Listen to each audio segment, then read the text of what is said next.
Мына гүл сізге. Я просто так мен сізге мына гүлдерді сыйлаймын.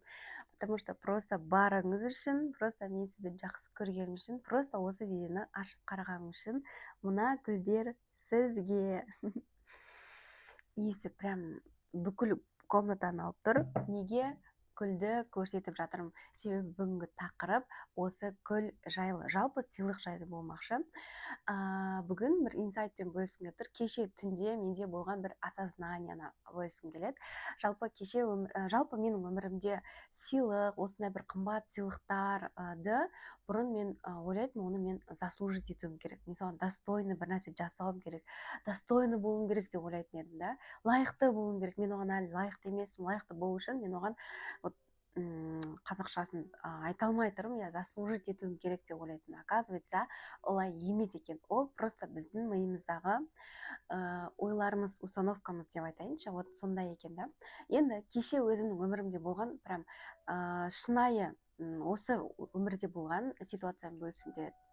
Кеше түнде, жалпы кеше таңнан бастап просто мен негізі кеше күн менде йогаға бару керек болған. Мен барғым келген жоқ, просто ұйқым келіп тұрды. Ладно, жарайды, бармадым. И мен съемка түсірейін, видео түсірейін деген нәрсе болды да, бірақ тело, денем просто ұйықтағысы келеді. Просто мен завтра күнді ішемін, қазір бір жарты сағат жатсам, потом нормально тұрсам, потом видео түсіремін деп ойладым. Бірақ представляете, кешке дейін ұйықтаймын ғой, кешке дейін. Арасында енді звоноктар болады, нелер болады, бірақ сағат шыны керек 4:30-да бірақ тұрамын. Примерно 4-те тұрамын, потому что 4-те 30-40-тарда уже менде садиктен балалар келеді да. И кешке дейін ұйықтаймын, ештеңе жасамаймын, еш жинамаймын, тамақ жасамаймын, просто кешке дейін. Ойлаңызшы, как это возможно? Таңғы сағат 9-да жатамын, просто сағат 4:30-ға дейін ұйықтаймын, представляете, прям. Вот сол нәрсені мен өзімде, вот просто ұйықтаймын кешке дейін, и сағат 4:30-5-те балалар келеді, балаларымды садиктен аламын, екі қызымды, и просто тамағымды жасаймын, еще андай бір жеңіл тамақ, ет салып қойдым да, не хочется, бір нәрсе жасағым келген жоқ даже. И етті салып қойдым, етім, тамағым пісті, үстіне картошка, мыналарымды салдым, все, кешке күйеуім келеді, тамағын берем, и ол ары қарай бір жұмыстарым бар, маркетологтармен кездесемін деп жұмысымен кетеді, и мен ұйықтаймын. Қыздарымды даже шомылдыру керек болғанда даже шомылдырғым келген жоқ, и все, ұйқым келді. Сағат 11-де мен ұйықтап қаламын, просто ұйықтап қаламын. Қайтадан ойлаңызшы, сағат 4:30-ға ұйықтаған адам қайтадан 11-де ұйықтаймын, екі қызымды. Олар да ерте ұйықтап қалады, мен ерте ұйықтап қаламын.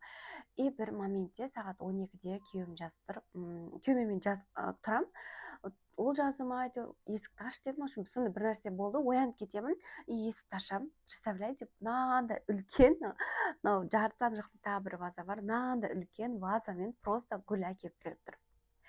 И менде ана жерде это миымда бірінші сұрақта, это зачем деген нәрсе сұрақ қойды. Прикиньте, просто бұл не үшін деймін да, мен кешке дейін ұйықтадым ғой, бірінші мысль, представляете, андай да, как это принимать, там түсінбей қалдым да, но соответственно эмоцияларымды айттым, что просто рахмет, да, рахмет, благодарю тебе, да, алғыс айтамын деген сияқты. Но менде бірінші ой, зачем маған бұл, мен кешке дейін ұйықтадым ғой, мен дым бітірген жоқпын ғой деген нәрсе келді да. Прям ана ойды келген кезде ананы шоке бола, потому что реально менің ойымда, оказывается, бір гүлді алу үшін, бір нәрсе алу үшін мен оған заслужить етуім керек деген андай автоматический андай стереотип дейм ба, вот сондай нәрсе шықты да. И оның алдында да менде гүлдер беріп жүрді ғой, но именно осы моментте оның алдында менде кешке дейін ұйықтап, там ондай болған жоқ та, но бүгін кеше тура кешке дейін ұйықтап, просто азанда маған кешке дейін ұйықтағаннан кейін да ештеңе жасамадым да, ну просто маған гүл әкеліп берген кезде прям менің миымда сұрақ болды, это зачем, не үшін біз кешке дейін ұйықтадық қой, күшті нәрсе жасаған жоқпыз ғой деген нәрсе болды да. Яғни бұның артында не тұр, қыздар? Гүл болсын, өмірде бір жақсы нәрселерге сыйлықтар алу үшін біздің миымызда біздің кішкентай кезімізде бұл нәрсеге иә заслужить ету керек деген установка қалыптасып қалған. И кімнің есінде мысалы кішкентай кезінде вечерға баратын болсақ, бір нәрсеге баратын болсақ, біз үйдің бәрін тап-таза, мен сондай едім да, үйдің бәрін тазалап, ананы істеп, мынаны істеп, потом барып мам уже потом барып сұранатын едім да, мам үй жинап қойдым, ананы істеп қойдым, мынаны істеп қойдым, мен вечерға барып келейінші, немесе бір нәрсеге барып келейінші деген секілді. Потому что кішкентай кезден уже осы бір установка, система деймін ба, стереотип деймін ба, осы қатып қалғанда, и со временем бір өскен кезде де ол жоқ болып кетпейді ғой, біз уже ол біздің миымызда тұр да. И өскен кезде де күйеуіңнен бір нәрсе алатын кезде де, басқа адамдардан сыйлық алатын кезде де, внимание либо болмаса просто комплимент алатын болсақ та, біз оны заслужить етуіміз керек деп ойлаймыз да. И кімге откликается, кімде осындай сезім таныс, вот сізде де то же самое, мен заслужить етуім керек, мен лайықты болуым керек, мен лайықты болған, мен достойны болуым керек да. Мысалы үй жинасам, тамақ істесем, күшті нәрсе жасап қойсам, күйеуім маған бір нәрсе береді, немесе мен күшті там бір нәрсе жасайтын болсам, енем мені жақсы көреді, либо мен күшті бір инстаграмға әдемі болсам ғана, немесе күшті пайдалы ақпараттар берсем ғана адамдар мені жақсы көреді деген секілді, вот сізде де сондай бір установка бар. И ең мықтысы бұл нәрсенің ең күшті нәрсесі осознавать ету. И кеше осы нәрсе менде шыққан кезде, вау, это менде бар ма деген нәрсе болды да. И сразу моментально мен ол нәрсені істедім, проработка жасадым, чтобы в дальнейшем тағы бір нәрсе жасау үшін, тағы бір нәрсе істеу үшін мен оған вот лайықты болуым керек, достойны болып, өзімді көрсетуім керек, үйтуім керек деген нәрсені болдырмас үшін. Сондықтан осындай бір осознание келді и просто хотела делиться. Вот осы біліммен бөліскім келді. Если сізде сондай сезім болса, реально ол установкамен жұмыс жасау керек. Если өміріңізде күйеуіңіз сізге внимание, ақша, сыйлық, просто так подарка, немесе күйеуіңіз болмаса да басқа адамдардан сондай нәрселер сізде болмаса, немесе соны ожидать ететін болсаңыз, и просто өзіңізге сұрақ қойыңыз. Мен оған заслужить етіп жатырмын ба, либо болмаса просто дәл қазір мен оған лайықтымын. Вот ішіңізден просто қайталаңыз, мен оған лайықтымын. Гүл алуға, немесе осындай бір сыйлықтар алуға мен лайықтымын. Көбінде біз әйел адамдар күйеуіміз жағынан сондай бір подарка, сыйлықтар алу үшін біз соған достойны болуым керек, күшті әйел болуым керек, үйім тап-таза болу керек, анауым күшті болу керек, там түнде де күндіз де күшті болуым керек деп ойлаймыз да, бірақ олай емес, ол просто біздің миымызда. Сондықтан қыздар, тек қана мидағы осындай негативный установкаларды позитивқа айналдырған кезде ғана біздің өмірімізде сондай бір біз күтпеген, біз даже ойламаған сыйлықтар келіп бастайды екен. Ал онымен қалай жұмыс жасаймыз, қалай біз өзіміздің установкаларымызды білеміз, осознавать етеміз, біз наблюдатель рөліне түскен кезде. Яғни наблюдатель деген қалай? Мысалға, сіз өмірде, қазір өміріңізде бір ситуация болып отыр, күйеуіңізбен, ақшамен, қарызбен, бизнесіңізбен сондай бір ситуациялар болып жатыр. Вот сіз каждый раз сол ситуацияның ішіне кіріп кеткен сайын, ол ситуация қиындай береді. Это больше больно бола береді да. Вот сол үшін де, когда сіз өміріңіздің сыртынан қарап, мына жерде примерно мына бір ситуациялар отыр, мынау сіз, мынау күйеуіңіз, мынау бір нәрсе там, вот ситуация болып жатыр, когда сіз осы ситуацияны сыртынан қараған кезде, сыртынан просто ситуациялар болып жатыр. Когда бізге больно болады, когда бізге там ауыр болады, ситуацияның ішінде, бір екі ситуация отыр, соның ішінде сіз кіріп кеткен кезде, ситуацияның ішінде жүрген кезде сізге больно болады, ауыр болады. Ана состояние шу, ананы проживать ету, қарыз кредиттің ішіне кіріп кету, немесе күйеуіңіз измена жасау, вот неше түрлі ситуациялар бар да. Вот сол ситуацияның ішіне кіріп кеткен кезде сізге это будет больно. А когда сіз не больно будет, вот сыртынан қараңыз, вот ситуация болып жатыр, но сіздің там жоғарыдан қарап тұрсыз, там Айгүлсіз, Айнарсыз, там білмеймін да. Мына жерде бір ситуация болып жатыр, просто сыртынан наблюдать етіп қараған кезде, наблюдательге оған как всегда больно болмайды, оған легко. Мысалға сіз киноларды көресіз ғой да, мысалы өзбекский кино, турецкий кино, киноны көріп отырасыз, даже бір видео көріп отырасыз, сыртынан қарап отқан кезде сізге ол больно емес. Сыртынан қарайсыз ғой, инстаграмда рилс қарап отырсаңыз да, ол сізге больно емес, потому что аналар проживать етіп жатыр ана эмоцияны, не вы, сіз емес. Тура сол сияқты өмірде де сіз любой ситуацияны ана ситуацияның ішіне кіріп кетпей сыртынан наблюдатель бола алған кезде ол сізге больно болмайды.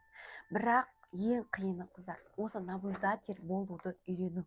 Менде бай әйел деген курс бар. Жалпы коучингті разборға келген кезде әйелдерге осы өмірдің сыртынан қарауды және сол ситуациялардан вот ешқандай драмасыз шығуды үйретемін да. Яғни ол жерде қалай, мысалға сіз любой өміріңізде бір ситуация болып жатса, ол жерде ол ситуацияның ішіне кіріп кетпей, қандай эмоцияның ішіне түсіп кетпей, без эмоцияны өшіріп, эмоцияларды басқаруды үйренетін боласыз. Если шынымен де өміріңізде қазір қиын ситуациялар болып жатса, немесе қандай да бір уже бір ситуациялар қайталанып жатса, если өміріңізде уже қанша бір ақшаға байланысты, неше түрлі да ақшаға байланысты, байлыққа байланысты курстар алып жатырсыз, жасап жатырсыз, бірақ өміріңіздегі именно жизненный ситуацияларыңыз, күйеуіңізбен, басқалармен қарым қатынасыңыз не очень болып жатса, значит, бұл жерде сіздің қанша ақша тапсаңыз да, қанша әрекет жасасаңыз да, оған байланысты емес. Ол сіздің ментальность, энергияларыңызбен, эмоцияларыңызбен, ситуациялармен жұмыс жасай алу қажет. 2025 навык, 2025 нефт дейінші, бұл именно осы әрбір әйел, әрбір даже адам, ер болсын, әйел болсын, өзінің ішкі состояниясымен жұмыс жасай алатын адам. Если сіздің өміріңізде қандай да бір ситуация болып жатса, сол ситуацияның ішіне түсіп, если өз эмоцияларыңызды, энергияларыңызды басқара алмайтын болсаңыз, ол нәрсе оның соңы ауыр нәрсеге алып баруы мүмкін. Сондықтан да бұл навык, өмірлік сыйлықтарға болсын, даже өмірдің өзіңіз қалаған неше түрлі армандарыңызға жету үшін де біз эмоцияларымызды, энергияларымызды басқарып үйренуіміз қажет. Сондықтан бүгінгі видеода жалпы айтқым келгені, кез келген өміріңізге қалаған өмірді тарту үшін бұл біздің ішкі состояниеміз бен ішкі состояние деп отырғанымыз, бұл біздің әртүрлі программаларымыздан тұрады. Если сіз мысалға машина алғыңыз келеді, бірақ сіздің миыңызда машина айдау қиын, машина айдау больно, машина айдау өлім деген секілді да, мысалға смерть, вот сондай установкалар болатын болса, сіз қанша жерден вождениеға барыңыз, қанша жерден машина алыңыз, қанша жерден право алыңыз, сіз рөлге отырған кезде сізге будет страшно, потому что анау бұрынғы шақта болған опытты миыңыз қайтан алып келеді, немесе уже естіп алған, көріп алған опыттар.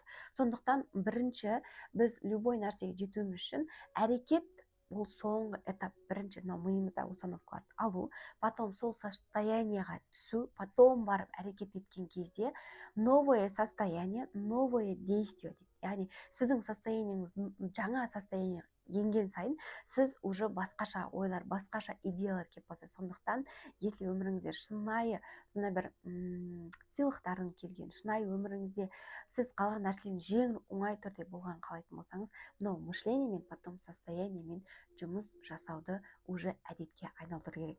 Если қалай жұмыс жасаймын дейтін болсаңыздар, менде бай әйел деген жоба бар. Бұл жерде негізі бағасын жақында қымбаттатам деп отырмын, потому что өте құнды ақпараттар. Бағасы бар болғаны бір айға доступ 30 000 теңге. 2 айға 60 000, 1 жылдық доступ 200 000 теңге. Сондықтан бұл жерде бұл өміріңізге керек білімдер, өміріңізге керек навык. Яғни әрбір әйел бұл навыкты үйрене алады. Сондықтан бұл жерде ешқандай психолог, ешқандай коучсыз өз өміріңізді наблюдать етіп, өз өміріңізге творец дейінші, өз өміріңізді басқаратын, создатель болуға дайындайтын, создатель болғызатын даже жоба. Сондықтан, если хотите, кімде отклик бар, жоба жайлы толық ақпаратты төменге ссылка қалдырамын, сол жерде алсаңыз болады. Бүгінгі видео пайдалы болса, шынымен откликать етсе, өзіңіздің сторисіңізға немесе комментарийіңізға менің парақшамды белгілеп кетсеңіз, сізге риза болады. Өйткені я очень хочу бұл блогта көбірек әйелдің болғанын, осы бір видеоларды көбірек әйелдің естігенін, және сіз соған бөлісетін болсаңыз, сіз де сол бір жақсылыққа себепкер болсаңыз. Сондықтан мен сізді жақсы көремін. Қайырлы обед, қайырлы күн, қайырлы кеш. Келесі видеоларда кездескенше сау болыңыз. Пока-пока.